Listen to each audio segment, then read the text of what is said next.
Every single interface that I interact with, every single problem space that I'm trying to solve are going to be made easier by virtue of this new technology.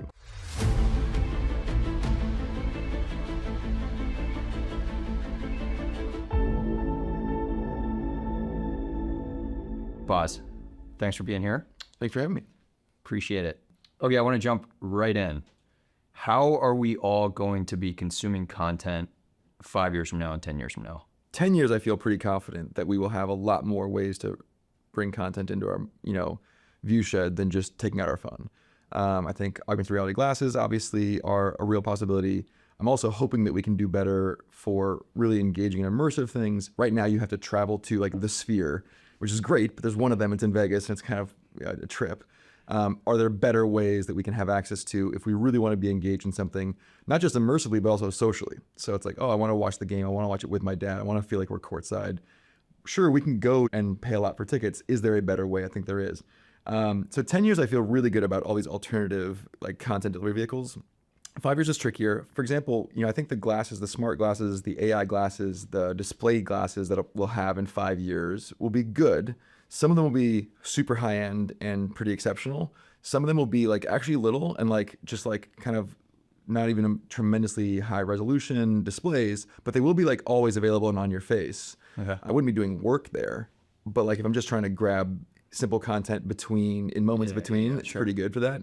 So I think what we are seeing is like this, as you'd expect, we're at the very beginning now of a spectrum of super high-end, but probably very expensive experiences that will not be evenly distributed across the population. A much more broadly available set of experiences that they're not really rich enough to replace like the devices that we have today. Sure.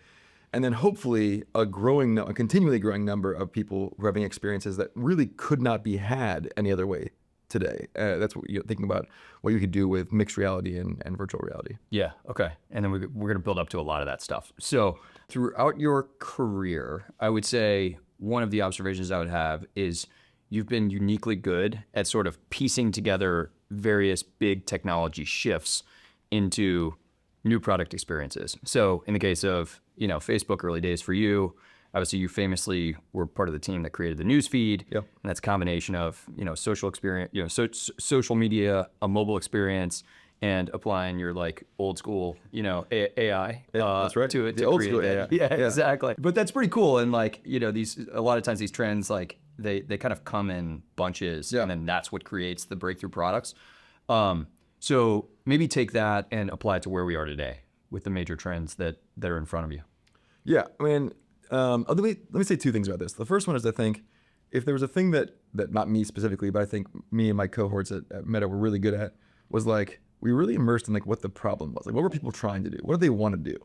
And when you do that, you are going to reach for whatever tool is available to accomplish that goal. That allows you to be really honest about what tools are available and like see trends.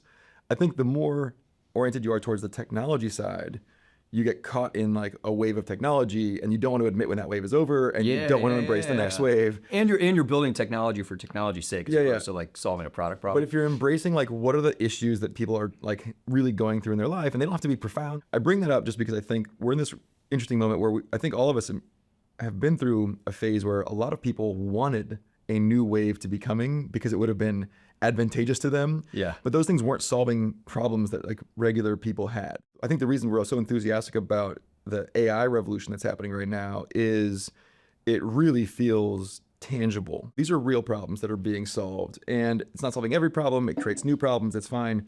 So it feels like a substantial, real new capability that we have.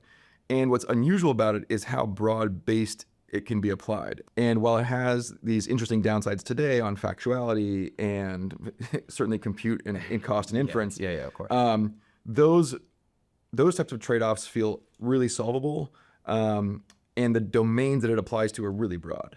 Right. And that's very unusual. Certainly in my career, you almost always, when these technological breakthroughs happen, they're almost always very domain specific. It's like, cool, absolutely. Like this is going to get faster, or that's going to get cheaper, or that's now possible. This kind of feels like, oh, everything's going to get better. Like every single interface that I interact with, every single problem space that I'm trying to solve are going to be made easier by virtue of this new technology. That's That's pretty rare. Mark and I always believed that this AI revolution was coming. We just thought it was going to take longer. Yeah. We thought we were probably still 10 years away at this point. Yeah. But what we thought would happen sooner was this revolution in computing interfaces. And we really started to feel 10 years ago, like the mobile phone form factor, as amazing as it was, this is 2015, was like already saturated. Like that was what it was going to be. And once you get past the mobile phone, which is, again, the greatest computing device that any of us have ever used to this point. Yeah, of course. It's like, okay, well, it has to be more natural in terms of how you're getting information into your body, which is, obviously, ideally, usually through our eyes and ears, and how we're getting our intentions expressed back to the machine. You no longer have a touch screen. You no longer have a keyboard. So once you realize those are the problems, it's like, cool, we need to be on the face because you need to have access to eyes and ears to bring information from the machine to the person. And you need to have these neural interfaces to try to allow the person to manipulate the machine and express their intentions to it when they don't have a keyboard or mouse. Yep. Or a touch screen. And so that has been an incredibly clear-eyed vision we've been on for the last 10 years. But we really did grow up in an entire generation of engineers for whom the system was fixed. Like the way the application model was fixed. Of course. Yeah. The interaction design. Sure, we went from mouse to touchscreen, but it's still direct manipulation interface, which is literally the same thing that was pioneered in the 1960s. Yeah. So we really haven't changed these modalities. And there's a cost to changing those modalities because we as a society have learned how to manipulate these digital artifacts through these tools. Yeah. So the challenge for us was, okay, you have to build this hardware, which has to do all these amazing things and also be attractive and also be light and also be affordable. And none of these existed before. And what I tell my team all the time is and that's only half the problem. The other half of the problem is, great, how do I use it? How do I make it feel natural to me? I'm so good with my phone now. It's an extension of my body, of my intention at this point. Yeah. How do we make it even easier? Yeah. And so we were having these challenges. And then what a wonderful blessing. AI came in 2 years ago and became much sooner than we expected. And is a tremendous opportunity to make this even easier for us because the AIs that we have today have a much greater ability to understand what my intentions are. I can give vague reference and it's able to work through the corpus of information as available to make specific outcomes happen from it. There's still a lot of work to be done to actually adapt it. And it's still not yet a control interface. I can't reliably work my machine with it. Yeah. There's a lot of things that we have to do, but we know what those things are. And so now you're in a much more exciting place, actually. Whereas before we thought, okay, we've got this big hill to climb on the hardware, you've got this big hill to climb on the interaction design, but we think we can do it. And now we've got a wonderful tailwind where on the interaction design side, at least, there's the potential of having this much more intelligent agent that now has not only the ability for you to converse with it naturally and get results out of it, but also to know by context what you're seeing, what you're hearing, what's going on around you, and make intelligent inference based on that information. Let's talk about Reality Labs and the suite of products. So what it is today. So you have Quest headsets, you have the smart glasses, and then, on the far end of the spectrum is, Orion and some of the stuff that I demoed. So just talk about sort of the evolution of those efforts and what you think the markets are for them and how they converge versus not over time. So when we started that project, the Ray-Ban Meta project, they were going to be smart glasses. And in fact, they were entirely built and we were 6 months away from production when Llama 3 hit. And the team was like, no, we got to do this. And so we added, now they're AI glasses, right? They didn't start as AI glasses, but the form factor was already right. We could already do the compute. We already had the ability. So yeah, now you have these glasses that you can ask questions to. And in December, to the early access program, we launched what we call Live AI. So you can start a live AI session with your Ray-Ban Meta glasses, and for 30 minutes until the battery runs out, it's seeing what you're seeing. Yeah. And it's funny because on paper, the Ray-Ban Meta looks like an incremental improvement to Ray-Ban Stories. And this is kind of the story I'm trying to tell, which is the hardware isn't that different between the two, but the interactions that we enable with the person using it are so much richer now. When you use Orion, when you use the full AR glasses, you can imagine a post-phone world. You're like, oh wow, if this was attractive enough and light enough to be wear and had battery life enough to wear all day, I could just like, this would have all the stuff I need. Like it would all be right here. And when you start to combine that with images that we have of what AI is capable of, so you did the demo where we showed you the breakfast. Yeah, It's it like, did. And it's, yeah, and for what it's worth, I mean, I'll explain it because it's very cool. Got to walk over and there's a bunch of breakfast ingredients laid out. And, I look at it and I say, hey, Meta, like, what are some recipes? that's right. And with these ingredients. So that is for me at least, when we think about Orion, initially it didn't have that AI component. When we first thought about it, it had this component that was very direct manipulation. So it was very much modeled on the app model that we're all familiar with in the phone. Of course. And I think there's a version of that. Yeah, of course you're going to want to do calls, and you're going to be able to do your email, and you'll be able to do your texting, and you want to be able to do play games. We have play the Stargazer game, and you want to do your Instagram reels. What we're now excited about is, okay, take all those pieces and layer on the ability to have an interactive assistant that really understands not just what's happening on your device and what emails coming in, of course, but also what's happening in the physical world around you, outside, and is able to connect what you need in the moment with what's happening. And so these are concepts where you're like, wow, what if the entire app model's upside down? Like, what if it isn't like, hey, I want to go fetch Instagram right now? It's like, hey, the device realizes that you have a moment between meetings, you're a little bit bored. Like, hey, do you want to like catch up on the latest, highlights from your favorite basketball team? Like, those things become possible. Having said that, the hardware problems are hard, and they're real, and the cost problems are hard, and they're real.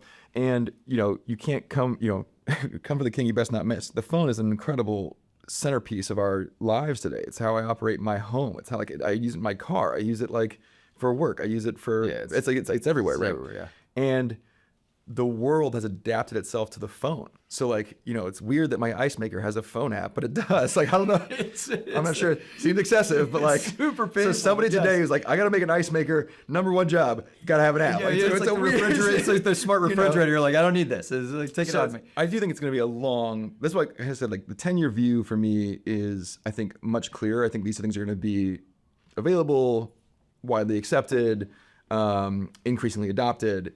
The 5-year view is harder because it's like, man, like these things, even if knocking it's out amazing, the dominance of the phone in 5 years, it just seems so hard. It seems unthinkable. It's like unthinkable for us, right? That's what I said. Like the Orion was the first time I thought maybe like the first Orion, like putting that in my head. I was like, the first glimpse I've had into that. I was like, okay, like it could happen. Yeah, like there does exist a life for us as a species past the phone. Yeah. It still has the whole dynamic of like, well, how do I envision my life without the operating system that I'm so accustomed to? Totally. So obviously it's the physical stuff that you do, but just the familiarity and all the stuff that's working in there. So what do you think of like the interim period, actually? So maybe you get to the point where the hardware is capable, it is market accessible, but do you tether to the phone? Do you take a strong view that you will never do that and let the product stand? Like, how do you think about that piece? I think it is like the phones have this huge advantage and disadvantage. Huge advantage, which is like the phone is already central to our lives. It's already got this huge developer ecosystem. So like it's this anchor device, and it's a wonderful anchor device for that. The disadvantage is like I actually think what we found is the apps want to be different when they're not controlled via touchscreen. And that's not super novel. A lot of people failed early in mobile, including us, by just taking our web stuff and putting it on the mobile phone and being like, oh, like the mobile phone, it's just like, we'll just put the web there. Yeah.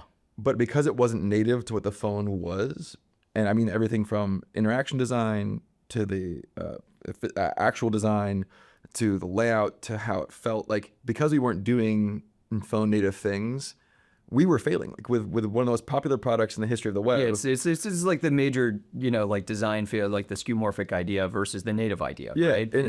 And I think having the developers is a true value, and I think having all this application functionality is a true value. But then once you actually reproject it into space and you're manipulating it with your like fingers like this as opposed to a touch screen, you have much less precision.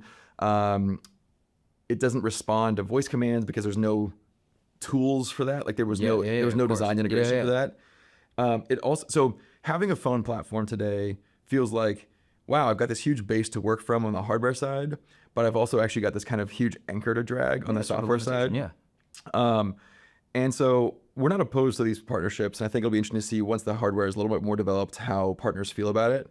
And I hope they continue to support people who buy these phones for $1,200, $1,300, being able to bring whatever hardware they want to bring and take the full functionality of that of course. with them. The biggest question I have is whether the entire app model, because we were imagining a very phone-like app model for these devices, admittedly a very different interaction design, input and control schemes are very different, and that demands like a little extra developer attention. I am wondering if like the progression of AI over the next several years doesn't turn the app model on its head, to where it's like, instead of me being like, right now it's a very kind of an unusual thing where I'm like, I want to play music. So in my head, I translate that to, I have to go open Spotify or open Tidal. And the first thing I think of is like, who is my provider that it's going to be? Yeah, of course. As opposed to like, that's not what I want. It's extremely limiting. What I want is to play music. Yes. And I just want to be like, go to the AI and like, cool, like play this music for me. Yeah. And it should know, oh, like you're already using this service. So like, we'll use that one. Or these two services are both available to you, but this one has a better quality song. Or this one has lower latency, whatever the thing is. Or it's like, hey, the song you want isn't available on any of these services. Do you want to sign up for this other service that does have the song that you want? I don't want to have to be responsible for orchestrating like what app I'm opening to do a thing. We've had to do that because that's how things were done in the entire history of digital computing. You had like an application-based model that was, that was of course, the system.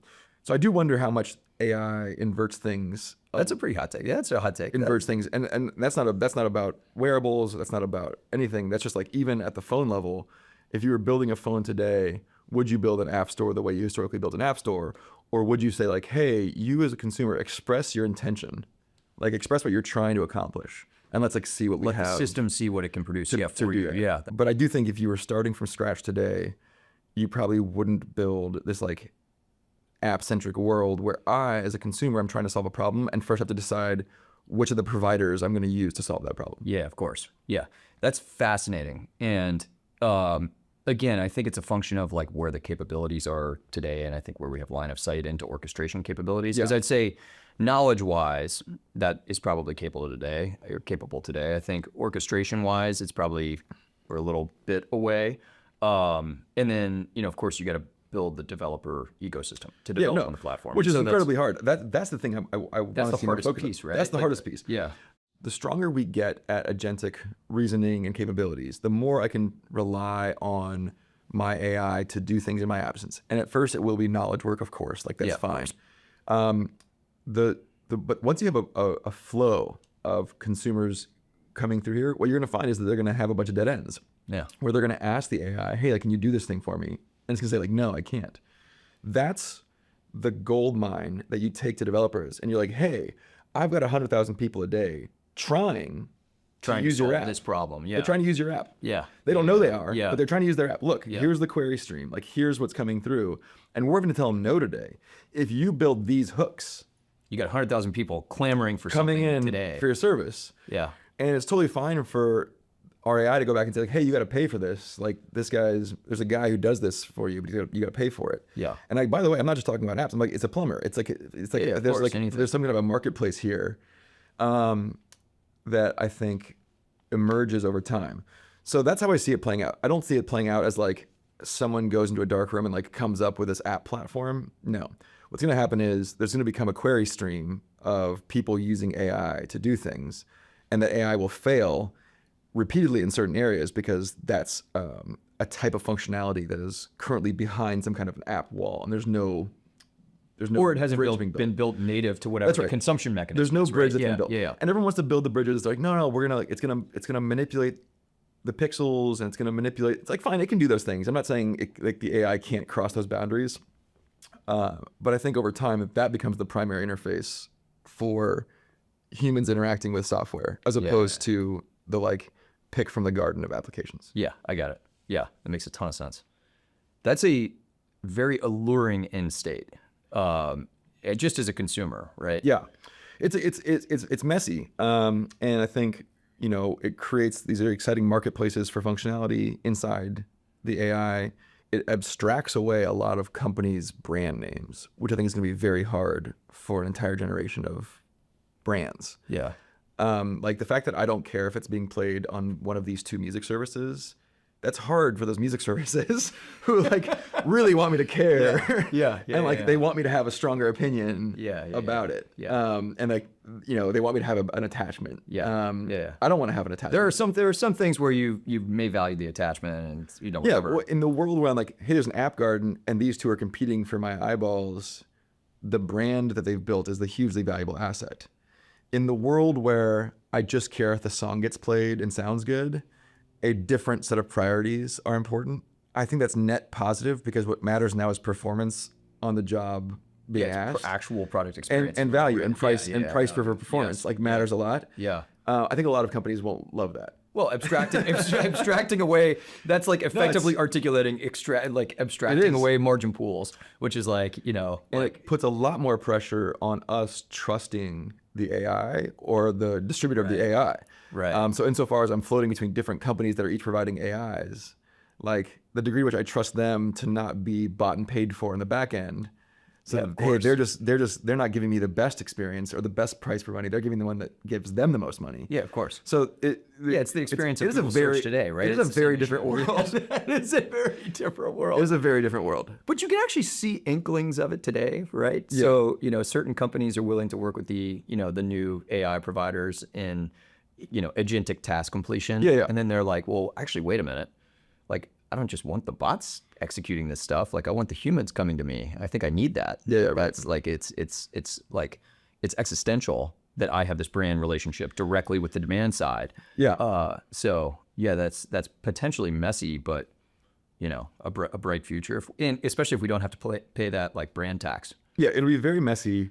I don't know it's avoidable. Because I think once consumers start to get into these tight loops where more and more of their interactions are being moderated by an AI, you won't have a choice. Like that's like where your customers will be. Yeah. But it's gonna be a pretty different world. Yeah, it'll be a different world, and there'll probably be some groups that try to move fast to it as a way to compete with things that are branded. Yeah. And just say, I'm gonna compete on performance and price. Yeah, that's right. Where do you think that could potentially happen first? Yeah, it's a good question. It probably will mirror like, query volume. I think of this a lot. I actually think this is, we do have a model of this, which was in the web era when Google became the dominant search engine. So before that, the web era was like very index based. It was like Yahoo and it was like links and getting major sources of traffic to link to you was the game. And then once Google came to dominance, which happened very quickly over maybe a couple of years, I feel like. Yeah. All that mattered was like SEO. All that mattered was like where you were in the query stream. Yeah. And the query stream dictated what businesses came over and succeeded. Yeah, of course. Because like the queries that were the most frequent, those were the ones that like came first. Yeah. And so like travel sites. Travel's the one that's travel like, came right away, right? Yeah, like it was like huge course. disruption, and travel agents went from a thing that existed to a thing that didn't exist in a relatively short immediately. Relatively And they all short competed on the basis of like execution of the best deal. It was literally in the like most seamless fashion, totally. with the highest conversion. I think SEO's gotten to a point now where it's kind of a bummer. Like it's like made things worse. No, like everyone's gotten so good. It's just like game. Everyone's gotten so good at it. Like especially with AI actually now. That's right. No, I actually think it's like we've gone through. We had this like incredible flattening curve, and now it's like starting to kind of rise up in terms of, especially with paid placement too. Yeah. Like that's so dominant. So dominant. Yeah. And like that's right. And this is like probably the cautionary tale for how this plays out in AIs as well. Which is like I think there will be a pretty good golden era here where like the query stream will dictate what businesses come first, because those are the queries that like that's the volume of people unsatisfied with the existing solutions that they have. Yeah. Otherwise they wouldn't be asking about it. Product providers and developers will follow that and build specifically to solve those problems. That's right. And it snaps into we get a lot of progress. Once it tips in each vertical, we get a lot of progress very quickly towards better solutions for consumers. And then once it hits a steady state, it starts to be gamesmanship. Yeah. And that's the thing to fight. And that's the like the decaying. That's like the decaying era. It's like that'll be the true test of AI. The true test. Can it get through that? Can it avoid falling into that trap? Can it avoid the trap? Yeah, that's right. Exactly. Yeah, exactly. Well, a lot of that is sort of business model driven, and we'll see how that evolves over time too. So, that's right. You guys have also been kind of leading from the front on this idea of open source. Yeah. And so talk about some of your efforts on that side of the business, and then what is the ideal sort of market structure of the AI model side for you guys? Yeah. Yeah, there's two parts that kind of came together. The first one is, Llama came out of FAIR, our fundamental AI research group, and that's been an open source research group since the beginning. Yeah, Since Jan LeCun came in and they established that. It's allowed us to attract incredible researchers who really believe that we're going to make more progress as a society working together across boundaries of individual labs than not. And to be fair, it's not just us. Obviously, the Transformer paper was published at Google, and we self-supervised learning was kind of our contribution. Like everyone's contributing to the knowledge base. But when we open sourced Llama, that's how all models were open source at that point. Of course. Like everyone was open. The only thing that was unusual was Everything else just went closed source over time. Effectively. That's right. No, but before that, every time someone built a model, they open sourced it so that other people could use the model and see how great that model was. That was mostly how it was done. True. If it was worth anything. Certainly some specialized models for translations and whatnot were kept closed. But if it was a general model, that was what was done. Llama 2 was probably the big decision point for us. Llama 2, and this is where I think the second thing that came in was a belief that I've had that I was advancing, really strenuously internally, that Mark really believes in too, and he's written his post about this, which is like these models. First of all, we're going to make way more progress if these models are open. Yeah. Because a lot of these contributions aren't going to come from these big labs. Like they're going to come from these little labs. And we've seen this already with DeepSeek in China, which was put in a tough spot and then innovated incredibly in the memory architectures and a couple other places to really get amazing results. And so we really believe we're going to get the most progress collectively. The second thing is inside this piece is, this is a classic belief. I believe these are going to be commodities, and you want to commoditize your compliments. Yes. And we're in a unique position strategically where our products are made better through AI, which is why we've been investing in it for so long. Whether it's recommendation systems in what you're seeing in feed or reels, whether it's simple things like what friend do I put at the top of when you type you want to make a new message, who do I think you're going to message right now? Yeah, of course. Little things like that, to really big expansive things like, hey, here's an entire answer. Here's an entire search interface that we couldn't do before in WhatsApp. That now is a super popular surface. Yeah. So there's all these things that are possible for us, but that are made better by this AI.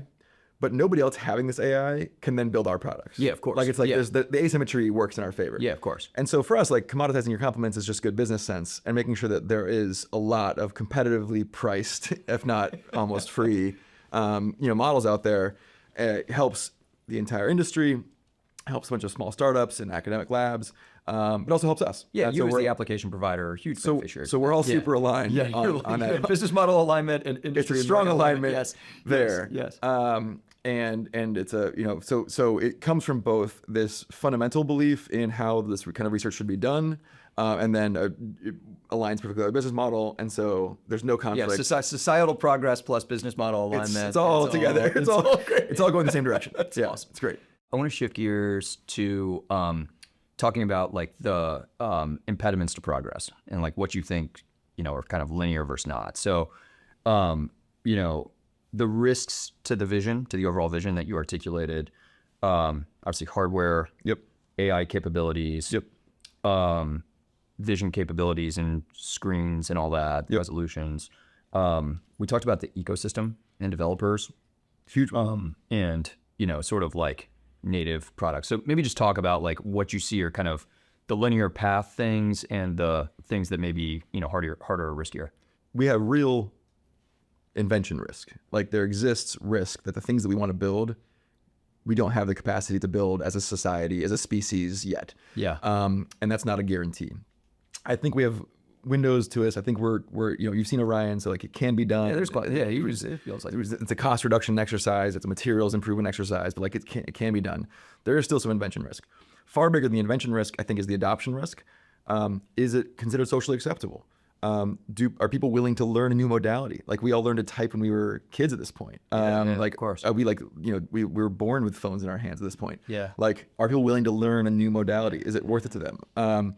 Ecosystem risk, even bigger than that, which is great, you build this thing, but if it just does your email and reels, that's probably not enough. Do people bring the suite of software that we require to interact with modern human society to bear on the device? Those are all huge risks.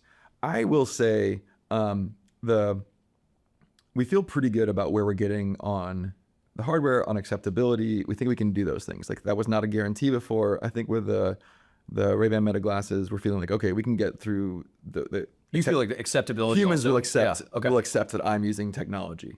There are like within that super interesting regulatory challenges. Here I have an always-on machine that gives me superhuman sensing. My vision is better. My hearing is better. My memory is better. That means when I see you a couple of years from now, and I haven't seen you on the internet, I'm like, God, I remember that guy. We did a podcast together. What's the guy's name? Can I ask that question? Am I allowed to ask that question? What's your right? Like, it's your face. You showed me your face. Yeah. And if I was somebody with a better memory, I could remember the face. So like that happened, but I don't have a great memory. So am I allowed to use a tool to assist me or not? So there's really subtle regulatory, privacy, social acceptability questions that are like embedded here that are super deep individually, and can derail the whole thing. Like you can easily derail. Yeah, absolutely. You can easily derail the whole thing and slow progress. Yeah. That's the things I think we kind of sometimes think in our industry. It's like field of dreams. If you build it, they will come. And it's like, no, like a lot of things have to happen right. Well, you can also overstep too. Oh, don't, like, no, that's that's the whole. right. That's the Yeah. risk. Is like, sure, you can get your hand slapped. Great but, like, technology you overstep socially. can get derailed for long periods of time. Nuclear power got derailed. For absolutely stupid reasons. Yeah. For 70 years, for bad reasons. We know we're bad now, and it's just like they just like played it wrong. Yeah, of course. And they were like, ignore this. It's like no, embrace people actually feel this way. That's no. So I think I feel pretty good about the invention risk. The acceptability risk is looking better than it has been, but like I think there's still a lot of big hedges to cross there. I actually think the ecosystem risk was one I would have said previously was the biggest one, but AI is now kind of my potential silver bullet there. If AI becomes the major interface, then it kind of comes for free. Yeah. And I will also say that we've had such a positive response from even just set aside Orion, even the Ray-Ban Metas, companies that want to work for us and build on that platform. It's not a platform yet. It's not even There's a so little platform. compute. Yeah. There's so little compute. You just connect an app. Right. We literally don't have any space yet. Yeah. But we did do a partnership with Be My Eyes, which like helps blind and hard of vision people navigate, and it's really spectacular. And so there's a little window there where we can start building. So yeah, I would say the response has been more positive than I had expected to that. Yeah. So everything right now, tailwinds abound. Right now. And to be honest, after 8 years of headwinds, It's been a lot of 9 years of headwinds, having a year of tailwinds is nice. Yeah, it's good. I'll take it. It's I'll good. take it. I'm not gonna look at the face. Yeah, no victory laps yet, but that's good. Okay. But it's all hard. Yeah, and it yeah, could I all. get it. Yeah. It could all at every point. It could all fail. Yeah, I like that you just started with like its invention risk. It's like I don't know. There's many ways this just won't work. And, Yeah, like, that's right. Even if it does work, it might not take. That's so. Well, I'll say two things about this, and this is where Mark just deserves so much credit. Is we're true believers. Like we have actual conviction. Yeah. Mark believes this is the next thing. It needs to happen, and it doesn't happen for free. Like we can be the ones to do it. Our chief scientist, Michael Arash, who's one of my favorite people I've ever gotten a chance to work with. He talks a lot about the myth of technological eventualism. It doesn't eventually happen. There's a lot of people in tech who are like, AR will eventually happen. Yeah. That's not how it fucking works. That would actually. AR is a specific one that would just absolutely not. You have to stop and put the money and the time and do it. Like somebody has to stop and do it. And that is the difference. So that's the number one thing I'd say is like the difference between us and anybody else is we believe in this stuff in our cores. Like this is the most important work I'll ever get a chance to do. This is Xerox PARC level new stuff where we're rethinking how humans are going to interact with computers. It's like JCR Licklider and the human in the loop computing. We're seeing that with AI. It's like it's a rare moment. It's a rare moment. Yeah. It doesn't even happen once a generation, I think. It may happen every other generation, every third generation. Like you don't get a chance to do this all the time. So we're not missing it. We're going to do it. Yeah. And we may fail, like it's possible. But we will not fail for lack of effort or belief. Great. Thanks a ton, boss. Yeah, cheers. Yeah, cheers.